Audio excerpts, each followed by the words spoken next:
Welcome to the Pilgrim's Rest channel. So the whole purpose of this channel, and really what we're trying to do in this deep dive, it's pretty straightforward. We want to introduce you to some key spiritual books, ones passed down through the ages for the saints. Exactly. The idea is that as you walk that pilgrim's path, you can find, well, some rest and maybe some provision right here. Get renewed in strength for the journey ahead. And we know that journey needs fuel, right? And often the best kind comes from digging into this historical wisdom. Texts that have really lasted, offered guidance generation after generation. They've stood the test of time for a reason. So today, our mission, our deep dive, is centered on one really pivotal work that's meant to do just that. The Puritans, their Origins and Successors. We're planning to unpack this significant text, pull out the practical knowledge that's useful for you, the modern seeker. Yeah, and what's so fascinating about this one is how it brings together history, theology, and, importantly, practical faith. Yeah. It's all focused on this group, the Puritans, whose influence, maybe it still shapes the church today in surprising ways. It really does. This book, it really promises to be a powerful guide. Yeah. Especially for spiritual endurance. Yeah. For anyone really serious about their commitment. Okay, let's get into it then. The source material itself labels this a significant work. So job one is figuring out why. Why is this book so essential if you want to move past maybe a surface level faith and get to something genuinely deep? Right. But hang on, before we dive into the book itself, let's talk about our guide. Who exactly is D. Martyn Lloyd-Jones? Yes. Well, the source is quite specific here. It identifies him as the British evangelist, D. Martyn Lloyd-Jones. Right. And that term evangelist, that's actually really key. It tells us a lot about why he's maybe uniquely positioned to talk about the Puritans for us today. Okay, evangelist. So someone focused on spreading the gospel, maybe revival, reaching lots of people. Why would he write a major work on the Puritans? I mean, they're often seen as historically deep, sometimes a bit dense, maybe demanding. Isn't there a bit of a tension there? Broad outreach versus this really intense, detailed piety?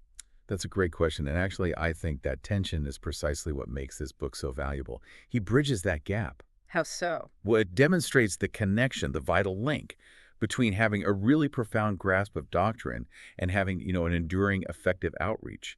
Lloyd-Jones connects that deep foundation of Puritan conviction to the absolute necessity of genuine personal transformation. Yeah. So he's basically teaching us that lasting evangelism, the kind that really changes lives and communities, it requires that doctrinal depth. It's not optional. So his goal isn't just like recounting history.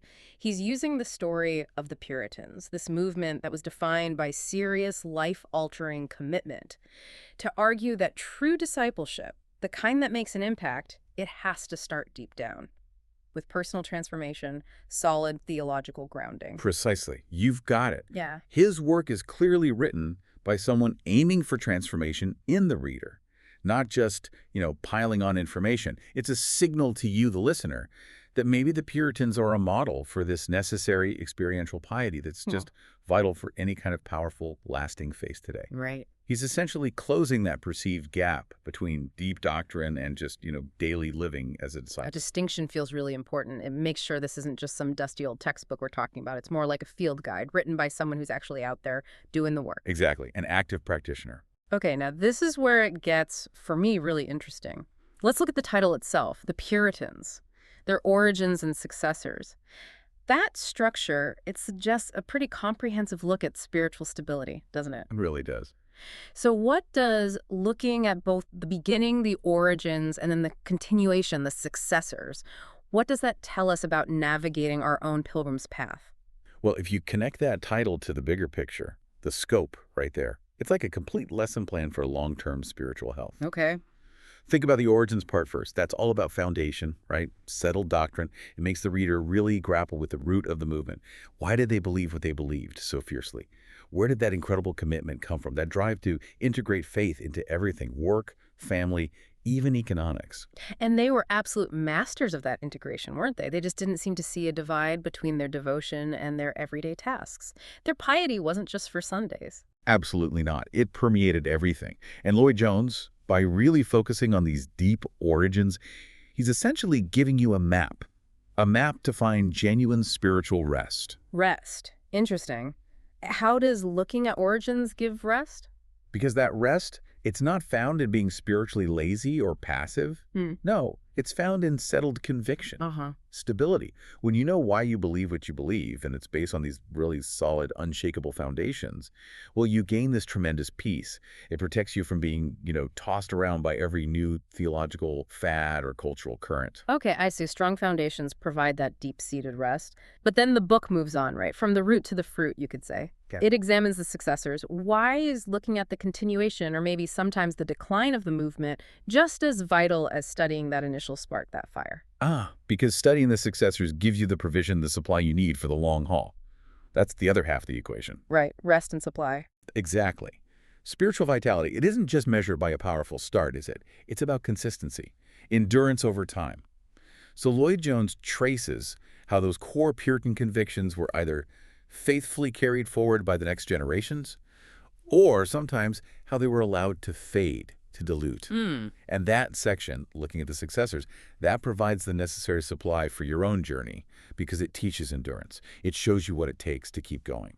That feels like a really vital practical lesson. It's not just enough to have a powerful conversion or a strong start. We need the fuel, the strategies to actually finish the race well without compromising along the way. Precisely.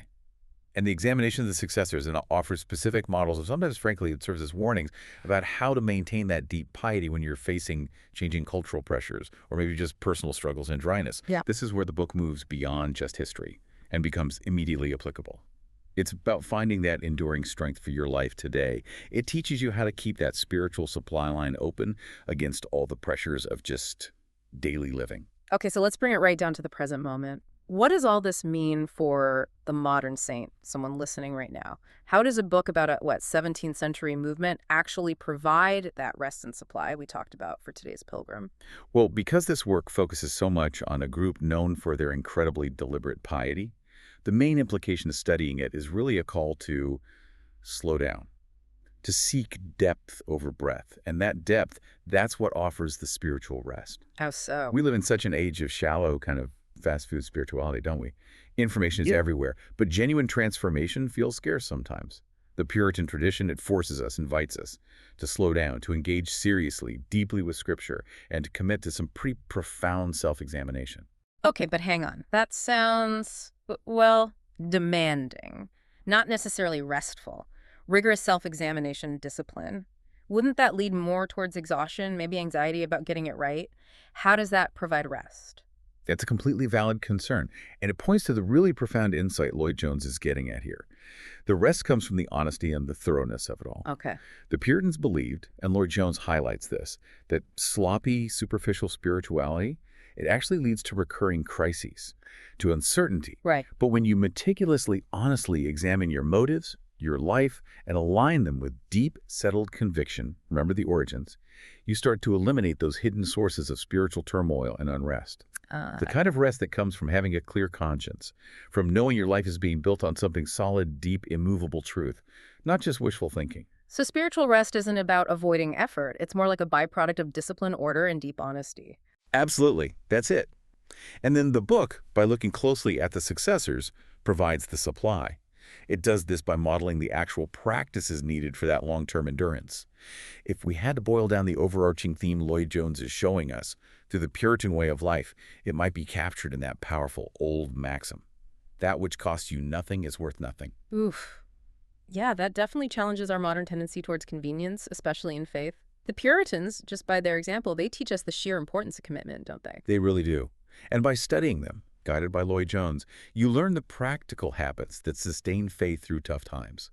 That methodical, deep engagement with Scripture, the consistent, persistent effort in prayer, the dedication to reforming not just yourself, but your home, your workplace. Right. This isn't just historical curiosity we're talking about. This is the tactical supply you need for the marathon of faith, not just the sprint. So the key takeaway then, the real golden nugget we can extract just by thinking about this significant work. It's the absolute necessity of grounding our faith in deep conviction and applied discipline, the kind modeled by the figures Lloyd-Jones discusses. Precisely. And that naturally raises a pretty important question for you, the listener, doesn't it? Are you letting convenience, maybe ease, dictate the depth of your faith? Are you building your own spiritual life on foundations as deep as those origins we talked about? Hmm. Or are you maybe relying on shallower convictions, things that might buckle or fail when life's inevitable storms hit? This significant work, especially guided by an evangelist focused on transformation, it forces us to confront that potential disparity and to seek true, practical renewal. That sounds like exactly the kind of provision needed for the road. So we've established that consulting significant works, like this one by Martyn Lloyd-Jones on the Puritans, it's not just about appreciating history lessons, it's really about gaining historical wisdom and practical depth for our journey today. Yeah, absolutely. And maybe as you reflect on what we've discussed, this need for both strong origins and that enduring succession in faith, maybe take a moment. Yeah. Reflect on your own spiritual path. Okay. How far back do the origins of your own deepest convictions really go? Are they solid? And tracing those roots, well, it might reveal some current strength that you should celebrate, give thanks for. Or Yeah. perhaps it might highlight specific inconsistencies, maybe weaknesses in the succession part of your life, areas that need some immediate attention, maybe some restructuring today. That constant, honest self-assessment. That's it. That's the profound challenge, but also the incredible gift that these great historical texts, like Lloyd-Jones's work, present to us. That is a wonderful and definitely grounding thought to carry forward. Thank you for diving deep into this with us, and thank you for joining us on the Pilgrim's Rest channel. We hope to see you next time, hopefully strengthened and provided for on your journey.